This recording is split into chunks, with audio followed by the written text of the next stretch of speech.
সম্মিলিত সাংস্কৃতিক মঞ্চের আহ্বানে আজ 17ই মে শুক্রবার বিকেল 4টায় রামগীরখাড়ির মোড় থেকে 19-এর পথচলায় সামিল হন। 1961 সনের 19 মে 11 শহীদের রক্তে রাঙানো মাটিতে পা ভিজিয়ে হাজারো মানুষের তৃপ্ত পথচলার মধ্য দিয়ে আমরা যে অধিকার সাব্যস্ত করেছিলাম, সেই অধিকার কেড়ে নেওয়ার প্রচেষ্টা চলছে প্রতিদিন, প্রতি মুহূর্তে।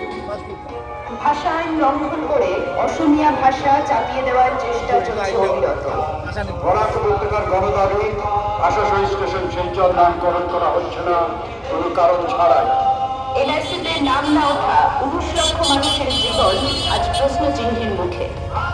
27 লক্ষ মানুষের আধার কার্ড আটকে রেখে তাদের জীবন ধারণের সুবিধা থেকে বঞ্চিত করা হচ্ছে। তৃতীয় ও চতুর্থ শ্রেণীর সরকারি চাকরিতে বরাক উপত্যকার বেকার যুবক যুবতীদের বঞ্চনা করে সরকারি পদ উপত্যকার বাইরের মানুষ দিয়ে পূর্ণ করা হচ্ছে। হাজারো চা শ্রমিককে উচ্ছেদ করে চা গাছের উপর বুলডোজার চালিয়ে উন্নয়নের নামে এয়ারপোর্ট বানানোর জন্য বেআইনিভাবে জমি দখল করা হচ্ছে। শিলচর শহরের একমাত্র সাংস্কৃতিক প্রতিষ্ঠান জেলা গ্রন্থাগার ভবনের কাজের গতি শ্লথ হয়ে আছে কোনো এক অজ্ঞাত কারণে। সর্বোপরি প্রতিটি ভাষিক ও সাংস্কৃতিক পরিচয়কে মুছে দিয়ে এক ভাষা ও এক সংস্কৃতির অধীনে মানুষকে বেঁধে রাখার প্রচেষ্টা চলছে।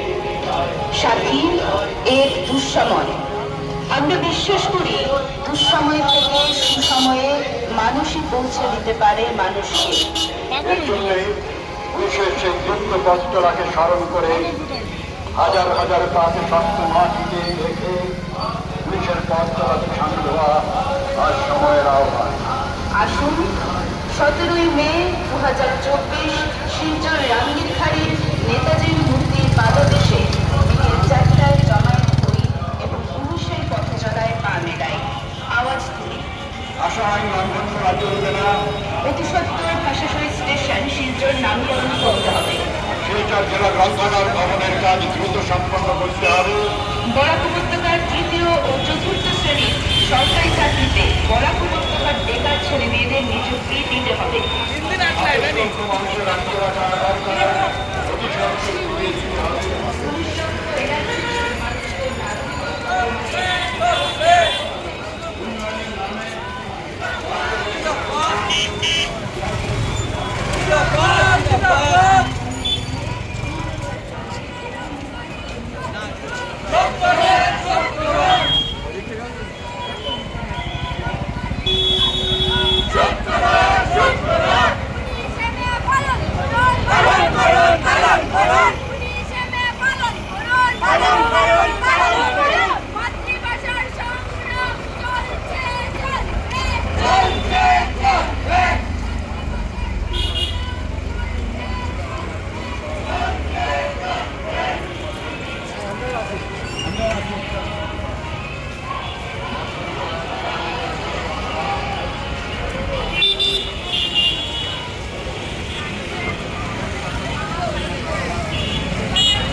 জানে না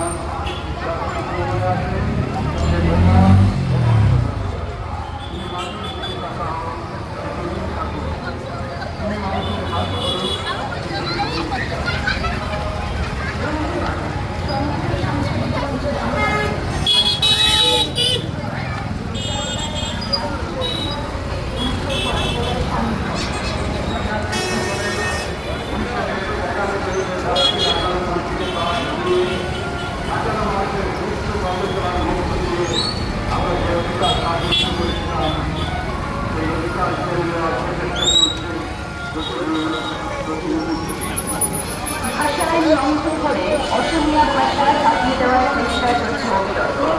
বরাক উপত্যকার গণদাবি ভাষা স্টেশন শিলচর নামকরণ করা হচ্ছে না কোনো কারণ ছাড়াই। এনআরসিতে নাম না ওঠা 19 লক্ষ মানুষের জীবন আজ প্রশ্ন চিহ্নের মুখে। 27 লক্ষ মানুষের আধার কার্ড আটকে রেখে তাদের জীবন ধারণের সুবিধা থেকে বঞ্চিত করা হচ্ছে।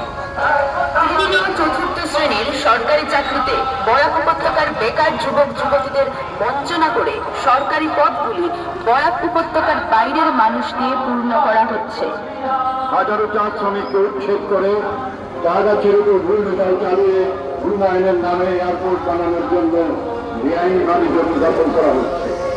শিলচর শহরের একমাত্র সাংস্কৃতিক প্রতিষ্ঠান জেলা গ্রন্থাগার ভবনের কাজের প্রতি শ্লথ হয়ে আছে কোন এক অজ্ঞাত কারণে। সর্বোপরি প্রতিটি ভাষিক ও সাংস্কৃতিক পরিচয়কে মুছে দিয়ে এক ভাষা ও এক